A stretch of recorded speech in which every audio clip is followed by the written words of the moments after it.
अरस्तु के राज्य की विशेषता में आर्थिक व्यवस्था। अरस्तु अपने आदर्श राज्य में किसी भी वर्ग के लिए संपत्ति के साम्यवाद का प्रतिपादन नहीं करता है। अरस्तु मानता है कि संपत्ति का विषय वितरण राज्य के हित पर विपरीत प्रभाव डालता है। अरस्तु संपत्ति की विषमता को दूर करने के लिए 3 विकल्प प्रस्तुत करता है। पहला विकल्प, संपत्ति वैयक्तिक हो यानी व्यक्तिगत हो किंतु इसका उपयोग सामूहिक हो, सब लोग इसका समान रूप से उपयोग करें। दूसरा, संपत्ति सामूहिक हो और इस पर इसका उपयोग व्यक्तिगत हो। तीसरा, संपत्ति सामूहिक हो तथा इसका उपयोग भी सामूहिक हो। अरस्तु इनमें से प्रथम विकल्प के पक्ष में नहीं है, क्योंकि अरस्तु जो होता है भूमि को निजी और सामूहिक 2 भागों में विभाजित किया जाना चाहिए, उसका मानना है। ठीक है, उसका कहना है कि अगर प्रत्येक व्यक्ति के पास भूमि का टुकड़ा होगा तो जिस पर दासों की सहायता से वो कृषि कार्य करेगा। अरस्तु की सामाजिक व्यवस्था।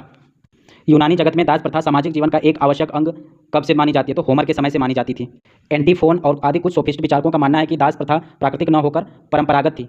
इसका विरोध करते हुए अरस्तु क्या कहते हैं? तो अरस्तु कहता है कि दास प्रथा को न्यायोचित बताया है। कहता है कि परिवार की व्यवस्था के लिए सजीव और निर्जीव 2 प्रकार के साधनों की आवश्यकता होती है। संपत्ति एक निर्जीव साधन है, दास एक सजीव साधन है।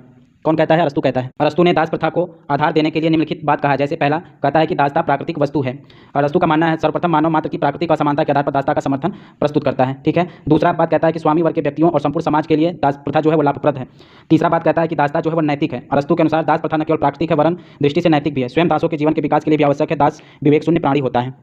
चौथा बात कहता है कि राष्ट्रीय अर्थव्यवस्था तथा अस्थायित्व का अंग है। दासता न केवल आवश्यक वरन सामाजिक अनिवार्यता भी है। अरस्तु के अनुसार दास प्रथा कितने प्रकार की होती है? तो अरस्तु के अनुसार दास प्रथा 2 प्रकार की होती है। एक प्राकृतिक दास प्रथा होती है, दूसरी कानूनी दास प्रथा होती है। प्राकृतिक दास वे होते हैं जिनका केवल शारीरिक विकास होता है और जो मानसिक दृष्टि से बुद्धिहीन होते हैं। और कानूनी दास वह होते हैं जो युद्ध में पराजित किया जाता है। अरस्तु कानूनी दास को दास नहीं कहता है। यानी किस दास को दास नहीं कहता? तो कानूनी दास को दास नहीं मानता है अरस्तु, क्योंकि वह कहता है कि युद्ध सदैव न्याय संगत नहीं होते हैं और विजय अनैतिक भी हो सकती है। अतः अरस्तु का विचार है कि युद्ध बंदियों को दास तभी बनाया जाना चाहिए जबकि वे विजेताओं की अपेक्षा बुद्धि में हीन हो। दूसरा बात क्या कहता है? तो अरस्तु के अनुसार दासों का अच्छी तरह से पालन पोषण करना दासों और स्वामियों दोनों के लिए हितकर होगा। तीसरा बात क्या कहता है? कि सभी दासों को मुक्ति के अवसर और आशा प्रदान की जानी चाहिए। चौथा बात कहता है कि यूनानी निवास सर्वाधिक बुद्धिमान होने के कारण कभी भी दास नहीं हो सकते हैं। यानी कि यूनानी निवासी जो थे वो सर्वाधिक बुद्धिमान, इसलिए वो दास कभी नहीं हो सकते हैं।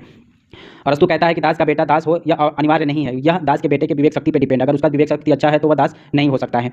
दास प्रथा संबंधी विचारों की आलोचना। अरस्तु के दास विचारों की आलोचना की गई है। जैसे उसके दास प्रथा के विचारों की आलोचना करते हुए कहा गया है, पहला पॉइंट है कि मानव समूह का विभाजन असंभव है। दूसरा, विभाजन का सर्वमान्य मापदंड नहीं है।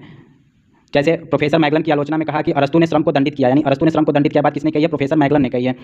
तीसरा आलोचना क्या की गई है? कि अव्यवस्था और उपद्रव का कारण बन जाएगी जो दास की व्यवस्था की बात की। जैसे प्रोफेसर राज कहते हैं कि अरस्तु ने जो सत्य नहीं है वह उसका मानव जाति को 2 कुल्हाड़ी से 2 भागों में काट डाला है। बात किसने कहा है? प्रोफेसर राज ने कहा है कि अरस्तु मानव जाति को कुल्हाड़ी से 2 भागों में काट डाला है। चौथा विरोध क्या है? स्वतंत्रता और समानता की धारणाओं के विरुद्ध है। दास प्रथा का समर्थन स्वतंत्रता और समानता की धारणाओं के विरुद्ध है। विरोधाभास से पूर्ण है, जातिगत अहंकार से पूर्ण है। प्रोफेसर थिडोयर का कहना है कि दासता के बचाव के नाम पर यहाँ जातिगत अहंकार की पुष्टि की गई है।